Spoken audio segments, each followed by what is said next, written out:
রব্বুল আলামিন বলেন, ওই কঠিনতম দিনে যদি বাঁচতে চাও, দুনিয়ার মায়াকে ভুলে যাও, আখিরাতের জন্য প্রস্তুতি নিয়ে ফেলো। বাল তু'থিরুনাল হায়াতাদ দুনিয়া ওয়াল আখিরাতু খায়রুন ওয়া আবকা। তোমরা এই দুনিয়ার জীবনটারে অনেক বড় মনে করো এটাই আসল। আল্লাহ বলে এটা আসল না, এটা নকল। আসল হচ্ছে আখিরাত, ঠিক কি না? এই দুনিয়ার জীবন হলো অস্থায়ী, আখিরাতের জীবন হলো চিরস্থায়ী জীবন। এই দুনিয়ার জীবনটা উত্তম নয়, আখিরাতের জীবনটা উত্তম। কার কথা? বাল তু'থিরুনাল হায়াতাদ দুনিয়া। তোমরা এই দুনিয়ার জীবনকে বড় মনে করো, দুনিয়া করো। তোমরা আব্দুল্লাহ না হয়ে আব্দুদ দুনিয়া হয়েছ, আল্লাহর দাস হও নাই, দুনিয়ার দাস হয়েছ। তোমরা দুনিয়া করো, দুনিয়াটা ক্ষণস্থায়ী, চিরস্থায়ী হচ্ছে আখিরাত। কার কথা? এজন্য আল্লাহ বললেন, ওয়ালাল আখিরাতু খায়রুল লাকা মিনাল উলা। ও নবী, দুনিয়া নয়, আখিরাত আপনার জন্য উত্তম। সুবহানাল্লাহ।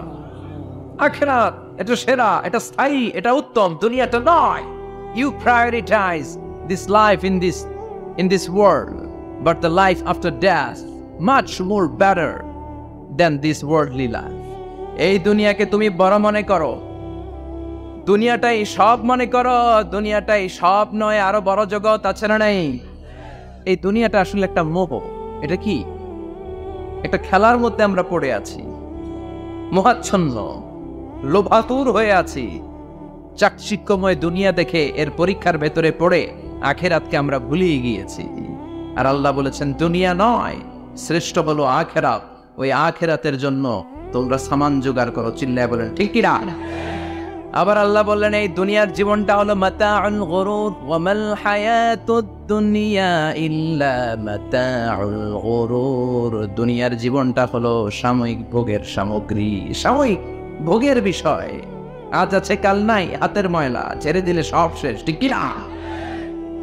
আবার আল্লাহ বললেন, এই দুনিয়ার জীবন হলো লাইবুন ওয়া লাহবুন, ওয়া মাল হায়াতুদ দুনিয়া ইল্লা লাইবুন ওয়া লাহবুন। দুনিয়ার জীবন হলো খেল তামাশা, মরলে সব শেষ হয়ে যাবে। চিল্লায় বলেন ঠিক কি না?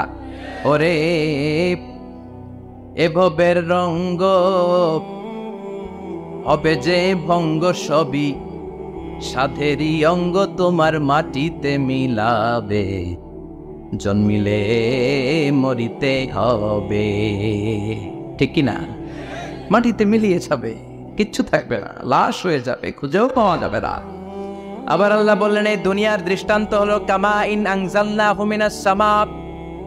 এই দুনিয়ার জীবন আকাশ থেকে পাঠানো পানির মতো। এই পানি দিয়ে দুনিয়াতে গাছ হয়, একদিন গাছগুলো মরে যায়, ভুসি হয়ে যায়। বাতাসের এক ঝাপটায় ভুসিগুলো কই যায়, খুঁজেই পাওয়া যায় না। ঠিক কি না?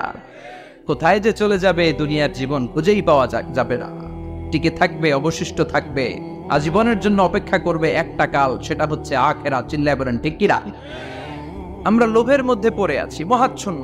কখন যে ডাক চলে আসবে আমরা জানি। চিল্লায় বলেন জানি। একদিন মাটির ভেতরে হবে ঘরে মন আমার, কেন বান্ধ দালান ঘরে মন আমার, কেন বান্ধ দালান ঘর। প্রাণ পাখি উড়ে যাবে পিঞ্জড় ছেড়ে, ধরা দামে সবই রবে, তুমি যাবে চলে। বন্ধু বান্ধব যত, মাতা পিতা দ্বারা সুত, সবই হবে তোমার পরে মন আমার, কেন বান্ধ দালান ঘর। একদিন মাটির ভেতরে হবে ঘরে মন আমার, কেন বান্ধ দালান ঘরে মন আমার, কেন বান্ধ দালান ঘর। চিল্লায় বলে ঠিক কিনা? অমাল হায়াতুদ দুনিয়া ইল্লা মাতাউল গুরুর। দুনিয়ার জীবনটা এটা ভোগের সামগ্রী, আজ আছে কাল নাই। কখন যে চলে যেতে হবে কেউ জানি না। আপনাদের এই মাহফিলে আসার আগ দিয়ে এই কিছু সামনে কি রাস্তা যেন বলে এটাকে, এই করুলিয়া বাস স্ট্যান্ডের এদিকেই আমার প্রাইভেট কার যখন যাচ্ছে, আমরা যখন যাচ্ছি, হুট করে আরেকটা গাড়ি এসে একজনকে ধাক্কা মারলো। হুন্ডা গেল একদিকে, সে গেল একদিকে। হঠাৎ দেখি মাথা দিয়ে ফিনকি দিয়ে রক্ত বেরোচ্ছে। আবছা অন্ধকার, গাড়ির আলোতে দেখা যাচ্ছে ফিনকি দিয়ে রক্ত, এরকম রাস্তার পাশ দিয়ে রক্ত বেয়ে বেয়ে পড়ছে। মুহূর্তের মধ্যে এক ধাক্কায় নাই। তার কত চিন্তা ছিল, কত প্ল্যান ছিল জীবন নিয়ে। সুন্দর সংসার করবে, বাবা মার মুখ খুশি করবে, সমাজের জন্য অনেক কিছু উপহার দিবে। সামনে নির্বাচন আসতেছে, এটা নিয়ে তার মাথায় টেনশন ছিল না? কে আসবে ক্ষমতায়, কত উৎসব, কত আমেজ, কিন্তু নাই, সব ভঙ্গ করে দিল কে? আজকে রাতে আমাদেরও এরকম ঘটতে পারে কি পারে না? এই মাহফিল থেকে সহি সালামতে বাসায় ফিরতে পারবো, গ্যারান্টি লেটার আছে নাকি? আরো আধা ঘন্টা বাঁচবো, গ্যারান্টি? আরো 10 মিনিট শ্বাস যেটা নিলাম এটা ফেলতে পারবো, গ্যারান্টি?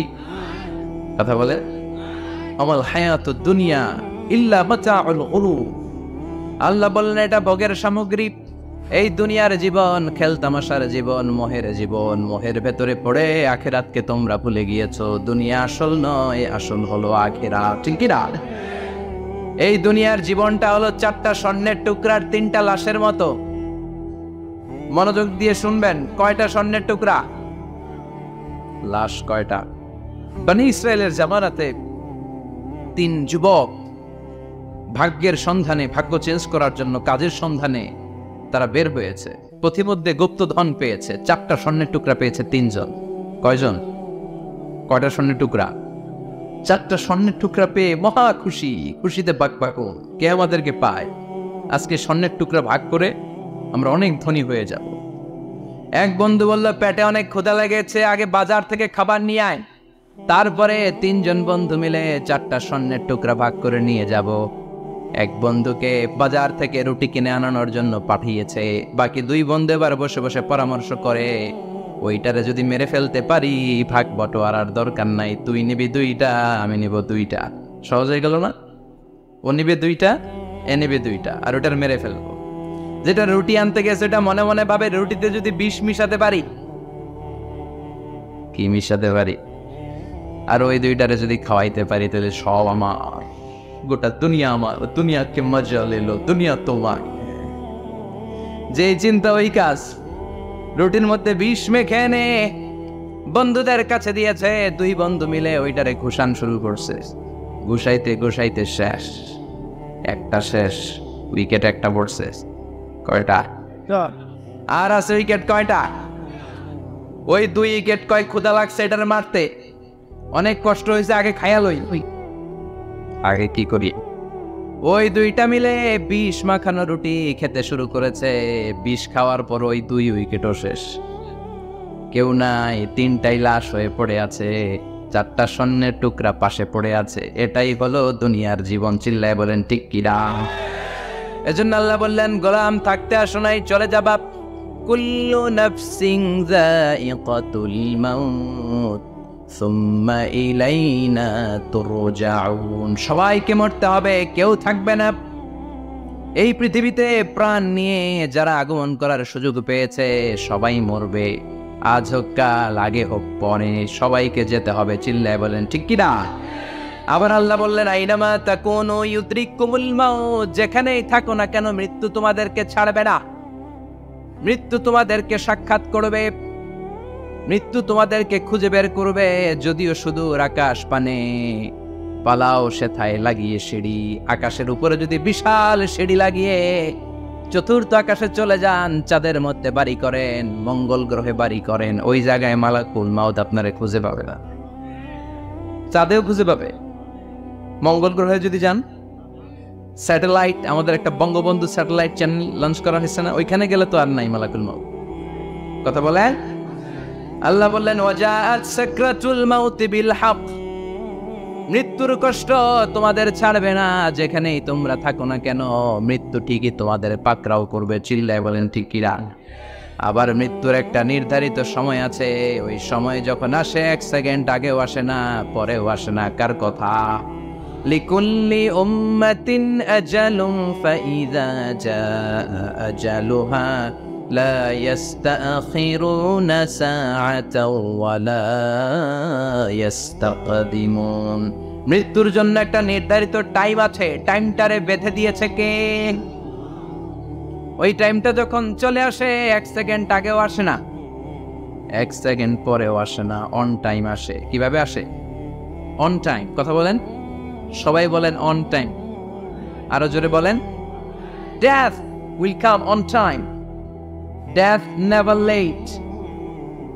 মৃত্যু যখন আসে অন টাইমে আসে, নির্ধারিত একটা সময় আসে, ওই সময়ের আগেও আসে না, পরেও আসে না, 1 সেকেন্ড আগেও আসবে না, পরেও আসবে না। মনে করেন আপনাকে রব্বুল আলামিন 60 বছরের হায়াত দিয়েছে, আপনার বয়স এখন 50 বছর, আরো বাকি কয় বছর? এখন গোটা বিশ্বের সবাই মিলে যদি আপনারে মারতে চায়, কিছু করতে পারবে নাকি? কথা বলে। আবার রব্বুল আলামিন আজ রাত 12টায় আপনার হায়াত কেড়ে নেবে, মালাকুল মাউত এসে রূহ কবজ করবে। দুনিয়াতে আর থাকার কোনো পারমিশন আপনার নাই, থাকার কোনো সুযোগ নাই। গোটা বিশ্বের সবাই মিলে যদি আপনারে রাখতে চায়, রাখতে পারবে নাকি? কথা বলেন। চলে যেতে হবে। এই পৃথিবীতে আসার একটা সিস্টেম থাকে, যাওয়ার কোনো সিস্টেম নাই, ঠিক কিনা? আসার সময় আগে আসছে আমার দাদা, তারপর আমার বাবা, তারপরে আমি, তারপরে আমার ছেলে, তারপরে আমার নাতি, তারপরে তার ছেলে, ঠিক কিনা? তার মানে আসার একটা সিরিয়াল আছে, যাওয়ার কোনো সিরিয়াল আছে নাকি? কথা কন। নাকি সিস্টেম দাদা আগে আসছে, দাদাই আগে যাবে, নাতি যেতে পারবে না? কথা বলে। দাদার আগে নাতি মরে, এরকম আছে না নাই? মায়ের আগে মেয়ে যায়, আছে না নাই? মুরব্বী বাজানেরা বেঁচে থাকে, আমাদের মতো যুবকগুলো অ্যাক্সিডেন্টে মারা যায়, আছে না নাই? আবার অসুস্থরা বেঁচে থাকে, সুস্থরা মরে যায়, আছে না নাই? হাসপাতালে রোগীগুলো বেঁচে থাকে, ডাক্তার মরে যায়, আছে না নাই? উখিয়া তো ডাক্তার মরে না, দিকেও ডাক্তার মরে। ওনারা না বাঁচায় মানুষে? হ্যাঁ হ্যাঁ, আল্লাহ বাঁচায়, ডাক্তার হচ্ছে ওয়াসিলা। চিল্লা এখন ঠিক কিনা? তার মানে এই মরণের একটা সিরিয়াল, দুনিয়ার থেকে চলে যাওয়ার কোনো সিরিয়াল থাকে না, মরে যাওয়ার সিরিয়াল থাকে না, আসার একটা সিরিয়াল থাকে, যাওয়ার কোনো সিরিয়াল থাকে না। কি বলেন? জোরে বলেন। আবার চলে যাওয়ার কোনো ভরসা নাই, 1 সেকেন্ডের মধ্যে সব হয়ে যায়। একটা সঙ্গীত আছে না, 1 সেকেন্ডের নাই ভরসা, ভঙ্গ হবে রং তামাশা, চক্ষু বুঝিলে হায় রে দম ফুরাইলে। চিল্লায় বলেন ঠিক কিনা? হায় রে মানুষ রঙিন ফানুষ, দম ফুরাইলে তবু তো ভাই কারোরই নাই একটুখানি। কথা কয় না? হায় রে মানুষ রঙিন ফানুষ, রঙিন ফানুষ, হায় রে মানুষ। চিল্লায় বলেন ঠিক কিনা? যে কোনো সময় চলে যায়। এই গানের যিনি সিঙ্গার ছিলেন, আমরা তখন ছোট, ফিরোজ শাহ বা ফিরোজ শাহ নামের, 1 সেকেন্ডের নাই ভরসা, ভঙ্গ হবে রং তামাশা, চক্ষু বুঝিলে হায় রে দম ফুরাইলে। এই গানটা উনি গাইতে গাইতে স্টেজে মারা গিয়েছিলেন। দেখেন নাই? মুরব্বীরা জানবেন। তার মানে মৃত্যুর গান গেতে গেতে অনেকে মৃত্যুবরণ করে, এরকম আছে না নাই? অনেকে খাওয়ার টেবিলে বসে মারা যায়, আছে না নাই? ফুটবলার ফুটবল খেলতে খেলতে মরছে, দেখেন নাই? ক্রিকেট খেলতে খেলতে মরা যায়, আছে না নাই? রেসলিং খেলতে খেলতে মারা যায়, দেখেন নাই? হ্যাঁ, এরকম ভিডিও দেখা যায় যে প্রতিপক্ষকে রেসলিং খেলায় মারতে মারতে শেষ, এখনই জিতে যাবে, হঠাৎ করে তাকায়, কিচ্ছু বোঝে না, হঠাৎ করে জামিনে উল্টে পড়ে যায়, রেফারি এসে মাটিতে বাড়ি মারে, আর লড়ে না, আছে না? রেফারি কি করে? মাটিতে বাড়ি মারে, এতক্ষণ সে জিতে যায়, এখন আর নড়েই না। তাকাতে তাকাতে দুনিয়া থেকে নাই। অনেক টেলিভিশনের নিউজ রিপোর্টার রিপোর্ট করতে করতে নাই, দম ফুরাইলে শেষ হয়ে যায়। অনেকে অ্যাক্সিডেন্টে মরে, সড়ক দুর্ঘটনায়, অনেকে বিমান দুর্ঘটনায় মরে, আকাশে মরে না? অনেকে পানিতে ডুবে মরে, অনেকে আগুনে পুড়ে মরে, অনেকে ক্রস ফায়ারে মরে, আছে না নাই? আবার অনেকে রাত্রিবেলা বিছানায় ঘুমোতে যায়, সকালে আর ওঠে না। কত ধরনের মরণ। আল্লাহ তুমি আমাদেরকে ভালো মরণ দিও, ইমানি মরণ দিও। ইমানের পথে অবিচল থেকে আমার মরণ যেন হয়, ইমানের পথে অবিচল থেকে আমার মরণ যেন হয়। তোমারই কাছে মিনতি আমার, তোমারই কাছে মিনতি আমার, মহামহিম দয়াময়। ইমানের পথে অবিচল থেকে আমার মরণ যেন হয়। চিল্লায় পড়ে না আমিন। তার মানে কে কোথায় মরবো আমরা কেউ জানি নাকি? ওমা তাদরি নাফসুম বিআইয়ি আরদিন তামুত, কোন জায়গায় মরবা কখন মরবা কেউ আমরা জানি না, কিন্তু মরবো সবাই জানে, ঠিক কিনা? কুল্লু নাফসিন যায়িকাতুল মাউত, প্রত্যেকটি আত্মার মৃত্যুবরণ করতে হবে, এটা আমরা সবাই জানি। The most certain thing in life is death, but the most uncertain thing in our life is the time of death. এই জীবনের সবচেয়ে সুনিশ্চিত বিষয় হলো মরণ, সবচেয়ে অনিশ্চিত বিষয় হলো মরণের সময়। চিল্লা এখন ঠিক কিনা? মরবো যে আমরা সবাই জানি,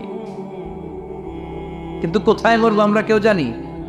জানি আমরা সবাইকেই মরতে হয়, জন্মালেই মরতে হবে, চলে যেতে হবে, থাকা যাবে না। এটাই হলো পৃথিবীর পদ্ধতি। জীবনের সবচাইতে নির্মম ঘটনা হচ্ছে মরণ, সবচাইতে ভয়ঙ্কর অভিজ্ঞতা।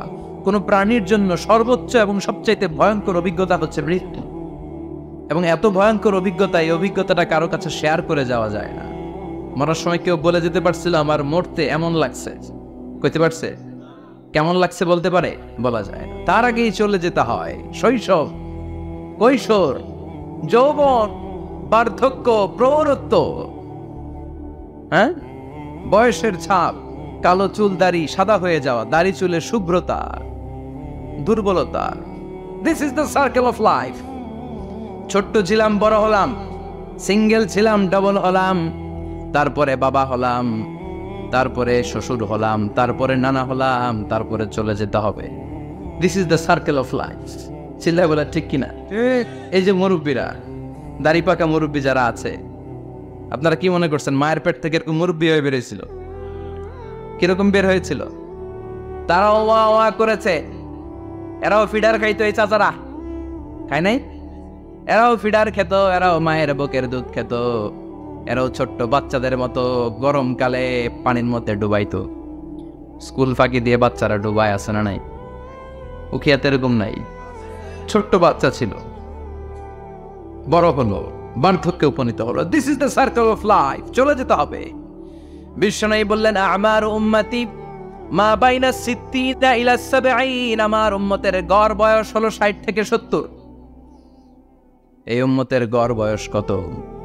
60 থেকে 70। ওয়া আকাল্লুহুম মাইয়াজুজু যালিক, অল্প কিছু মানুষ আছে যারা 70-এর বেশি হায়াত পায়।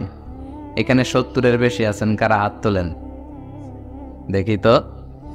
কয়জন? একজন, দুইজন, তিনজন। মাশাআল্লাহ, আল্লাহ আরো হায়াত দেখ, আল্লাহ এদেরকে আরো হায়াত দারাজ করুক। চিল্লায় বলেন আমিন।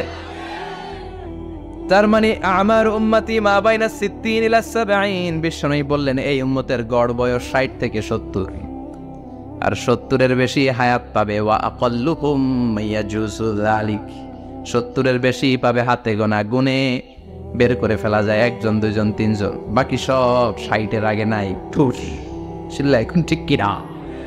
বাংলাদেশের গড় হায়াত কত মানুষের? 60। বিশ্বনবীর কথার সাথে মিলে গেছে। চিল্লায় পড়ে সুবহানাল্লাহ। এই জন্য বিশ্বনবী বলেন এই যে মুরব্বীদের দাড়ি পাকে, এই যে রাস্তায় অ্যাক্সিডেন্ট হয়, এই যে ক্যান্সারে আক্রান্ত হয়ে লোকজন মারা যায়, তার উপরেও কি টনক নড়ে না? এরপরেও কি বিবেকে ধরে না যে তোমাকে চলে যেতে হবে? আকসিরু যিকরা হাযিবিল লাযযাত, জীবনের সব স্বাদকে পানসা করে দেয় ওই মরণকে স্মরণ করো। মরণকে স্মরণ করলে জাহান্নাম বরণ করা লাগে না। চিল্লায় বলেন ঠিক কিনা? আবার আল্লাহ বললেন গোলাম, স্পেশাল একজন ফেরেশতা আমি মরণের জন্য সিলেক্ট করলাম, নাম মালাকুল মাউত। তাকে আমরা আজরাইল বলে চিনি। এই মালাকুল মাউত তার বাহিনী নিয়ে নির্ধারিত টাইমে গোটা বিশ্বের সব মানুষের রূহ কবজ করে। অন টাইম নাকি দেরি করে? মালাকুল মাউত আগেও আসে না, পরেও আসে না। সুবহানাল্লাহ পড়ে। সাইয়েদনা সুলাইমান আলাইহিস সালামের জামানাতে ওনার এক ওয়াজির ছিল, মন্ত্রী। ওই মন্ত্রীকে নিয়ে উনি বৈঠক করতেন। ওনার সময় উনি মালাকুল মাউতের সাথেও বৈঠক করতেন। শুনতেছেন? আপনাদের মনোযোগ আছে তো? উনি বৈঠকে বসেছেন, মালাকুল মাউতও বসা, ওয়াজিরও বসা। হঠাৎ মালাকুল মাউত ওয়াজিরের দিকে বড় বড় চোখ করে তাকাচ্ছে। বড় বড় চোখ করে তাকানোতে ওয়াজির ভয় পেয়েছে। হঠাৎ মালাকুল মাউত চলে গেল। ওয়াজির বলে, ও সুলাইমান আলাইহিস সালাম, এই যে লোকটা বড় বড় চোখ করে আমার দিকে তাকালো, এটা কে? সাইয়েদনা সুলাইমান বলে, হাদা মালাকুল মাউত। যে বর্ণনাটা বলছে এটা হাদিস না, এটা হচ্ছে ইসরাইলিয়া, জিউস ট্র্যাডিশন। কোরআন হাদিসের সাথে কোনো দ্বন্দ্ব নাই, তাই বর্ণনা করা যাবে। বিষ্ণু বলেছেন, বাল্লিগু আন্নি ওয়ালাউ আয়া। আবার বলেছেন, ওয়া হাদ্দিসু আন বনি ইসরাঈল ওয়ালা হারাজ। বনি ইসরাইলের ট্র্যাডিশন বর্ণনা করো, জিউস ট্র্যাডিশন বর্ণনা করো, এতে কোনো সমস্যা নাই। ওয়াজির বলে, ও সাইয়েদনা সুলাইমান, বড় বড় চোখ করে যে তাকালো লোকটাকে? সাইয়েদনা সুলাইমান বলে, হাদা মালাকুল মাউত, এটা মৃত্যুর ফেরেশতা। ওয়াজিরের কলিজায় পানি নাই। এটা কি ফেরেশতা? শুনে তো পিলে চমকে গিয়েছে। কয় কি? মালাকুল মাউত তো আমার চিনে ফেলাইছে, বাড়ি চিনে ফেলছে, আমার খবর আছে। সাইয়েদনা সুলাইমান আলাইহিস সালাম জিনদেরকে দিয়ে কাজ করাতেন, মেঘমালাকে দিয়ে কাজ করাতেন, বিশাল সিংহাসন নিয়ে পৃথিবীর প্রাচ্য থেকে পাশ্চাত্যে ঘুরে বেড়াতেন। সাইয়েদনা সুলাইমানকে ওয়াজির বলে, ও সুলাইমান, মেঘমালাকে আদেশ করে দেন, আমি আর এই ফিলিস্তিনের ভূখণ্ডে থাকতে চাই না। আকাশের মেঘমালার উপরে আমারে বসিয়ে দেন, আর বলে দেন আমারে নিয়ে যেন আকাশের মেঘমালা হিন্দুস্তানের ওই দূর পর্বতে রেখে আসে। আকসা আল হিন্দ, হিন্দের সবচেয়ে দূরবর্তী জায়গায় যেন আমার রেখে আসে। সাইয়েদনা সুলাইমান বললেন, আকাশের মেঘ যাও, আমার ওয়াজিরকে নিয়ে হিন্দুস্তানের একটা উপদ্বীপে রেখে আসো। রেখে আসা হলো। কিছুক্ষণ পর মালাকুল মাউত সাইয়েদনা সুলাইমানের কাছে হাজির। সাইয়েদনা সুলাইমান বললেন, ও মালাকুল মাউত, কই ছিলা? কই, একটু আগে হিন্দুস্তান থেকে আপনার ওয়াজিরের রূহ কবজ করে আসছি। সুবহানাল্লাহ পড়েন। এটা আবার কেমন কথা, তুমি ওইখানে গেলে কেন? কয়, রব্বুল আলামিন কিছুক্ষণ আগে আমার কাছে পায়গাম পাঠিয়েছে, যাও সাইয়েদনা সুলাইমানের ওয়াজিরের রূহটা কবজ করো। কবজ করার জায়গা হলো হিন্দুস্তানের উপদ্বীপ। কোন জায়গায়? মালাকুল মাউত এসে দেখে সুলাইমান নবীর সাথে মিটিং করে। ওয়াজির কার সাথে মিটিং করে? সুলাইমান নবীর সাথে। কিন্তু ফরমানে লেখা রূহ কবজ করতে হবে কোথায়? হিন্দুস্তানে। সুবহানাল্লাহ বলবেন না? এই জন্য বড় বড় চোখ করে আমি তাকিয়েছি, আর মনে মনে ভাবলাম, টাইম তো নাই, কারণ মৃত্যু তো অন টাইমে হতে হয়, এখনই ওর রূহ কবজ করতে হবে। কেমন করে ওইখানে যাবে আমি জানি না, আমি আগে চলে যাই। মালাকুল মাউত চলে গেল, যে দেখে ওই জায়গায় ওয়াজিরও হাজির। সাথে সাথে রূহ কবজ করে আল্লাহর কাছে চলে গিয়েছে। পড়েন সুবহানাল্লাহ। এজন্য আল্লাহ বললেন, মালাকুল মাউত আমি নির্ধারণ করে দিয়েছি, পৃথিবীর প্রতিটি মানুষ মালাকুল মাউতকে দেখবে, চাক্ষুষ দেখবে, ভালো হলেও দেখবে, খারাপ হলেও দেখবে। কার কথা? ভালো মানুষ যদি হয়, আল্লাহওয়ালা যদি হয়, ইসলাম প্রিয় যদি হয়, ডানপন্থী যদি হয়, মৃত্যুর সময় মালাকুল মাউত আলা সূরাতি শাবিন আলা আহসানি সূরা, একজন যুবকের আকৃতিতে চমৎকার ধবধবে সাদা একটা জুব্বা পরে, জান্নাত থেকে জান্নাতি কাফন নিয়ে, হানুত মিন হানুতিল জান্নাহ, জান্নাতের সুগন্ধি নিয়ে মুমূর্ষু রোগীর মাথার সামনে এসে বসে যায়, আর দেহটার ইঙ্গিত করে বলে, ইয়া আইয়াতুহান নাফসুত তাইয়্যিবা, ও পবিত্র আত্মা। আরেক বর্ণনায় এসেছে, ইয়া আইয়াতুহান নাফসুল মুতমাইন্নাহ, ও প্রশান্ত আত্মা, উখরুজি ইলা মাগফিরাতিম মিনাল্লাহ, আল্লাহর ক্ষমার দিকে বের হয়ে আসো। উখরুজি ইলা মাগফিরাতিম মিনাল্লাহি ওয়া রিদওয়ান, আল্লাহর ক্ষমার সন্তুষ্টির দিকে রূহটা বের হয়ে আসো। স্মুথলি বলার সাথে সাথে মুমিনের দেহ থেকে রূহটা বের হয়ে আজরাইলের হাতে চলে যায়। স্মুথলি বলার সাথে সাথে স্বাচ্ছন্দ্যে, আনন্দে মুমিনের দেহ থেকে রূহটা সা করে বের হয়ে মালাকুল মাউতের হাতে এসে পড়ে। পড়েন সুবহানাল্লাহ। আল্লাহ এমন মৃত্যু তুমি আমাদের নসিবে রেখে দিও, চিৎকার করে পড়েন আমিন। আর যারা ইসলাম মানে নাই, আর যারা কোরআন মানে নাই, আর যারা দিন কায়েমের আন্দোলন করে নাই, দিনকে ভালোবাসে নাই, বা আমার রামপন্থী ছিল, নাস্তিক ছিল, ইসলাম বিরোধী ছিল, তাদের কাছেও মালাকুল মাউত আসে কি আসে না? চিল্লায় বলেন, আসে কি আসে না? তাদের কাছেও আসে, কিন্তু আলা সূরাতি আকবাহি রাজুল, একজনের চেহারা যত ভয়ঙ্কর হতে পারে, যত নিকৃষ্ট হতে পারে, এরকম ভয়ঙ্করতম নিকৃষ্ট দুর্গন্ধওয়ালা একটা চেহারা নিয়ে আসে। রিজলাহু ফিল আরদ, পা থাকে জমিনে, রাসুহু ফিস সামা, হাদিসের বর্ণনা, পা দুইটা জমিনে, মাথা আকাশে। এসে ধমক দিয়ে জালিমের মাথার সামনে এসে বলে, ইয়া আইয়াতুহান নাফসুল খাবিসা, হে পাপাত্তা, হে অপবিত্র আত্মা, উখরুজি ইলা সাখাতিল্লাহি ওয়া গাদাবিহি, আল্লাহর রাগের দিকে, আল্লাহর অসন্তুষ্টির দিকে বের হয়ে আয়। মালাকুল মাউতের এই অর্ডার পাওয়ার সাথে সাথে রুহুটা কিন্তু বের হয় না। মুমিনের রুহুকে ডাক দিলে যেমনি স্মুথলি বের হয়, কাফিরের রুহু এভাবে বের হয় নাকি? কথা বলেন। রুহুটা ডানে যায়, ফাতাতাফাররাক, একবার রুহুটা ডানে যায়, আবার রুহুটা বায়ে যায়, আবার সামনে যায়, পায়ে যায়, হাতের মধ্যে ঢুকে ডানে বায়ে যায়। মালাকুল মাউত আবার ধমক দিয়ে বলে, ইয়া আইয়াতুহান নাফসুল খাবিসা, পাপাত্তা, বের হয়ে আয়। রুহুটা আবার ডানে যায়, বায়ে যায়, সামনে যায়, পেছনে যায়। এবার খপাস করে মালাকুল মাউত রুহুকে ধরে টান মারে। সারা দেহটা থেকে প্রাণ রস সিক্ত করতে করতে দেহ থেকে রুহুটাকে টেনে হিচড়ে বের করে আনে। আর মুমূর্ষু রোগীটা চিৎকার মারতে থাকে, পড়েন না আউযুবিল্লাহ। একটা জীবন্ত ছাগলের চামড়াগুলো জবাই না দিয়ে কেউ যদি টেনে টেনে বের করে,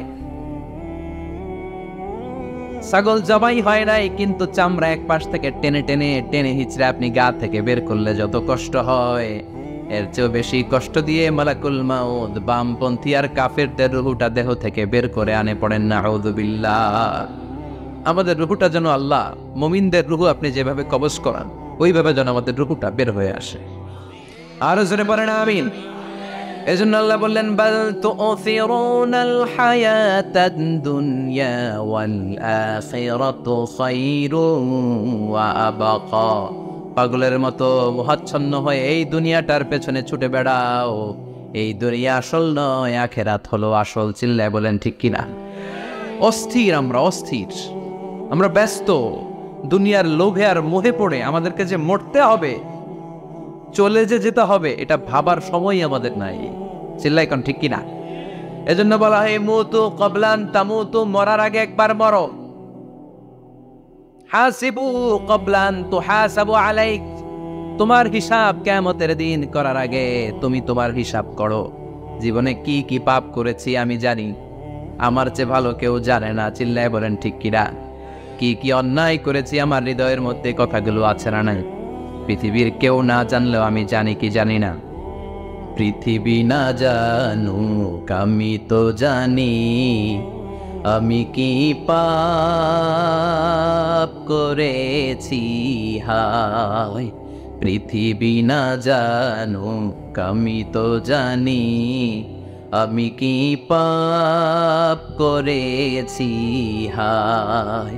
আমার পাপের করলে বিচার, বাঁচার উপায় নাই আমার।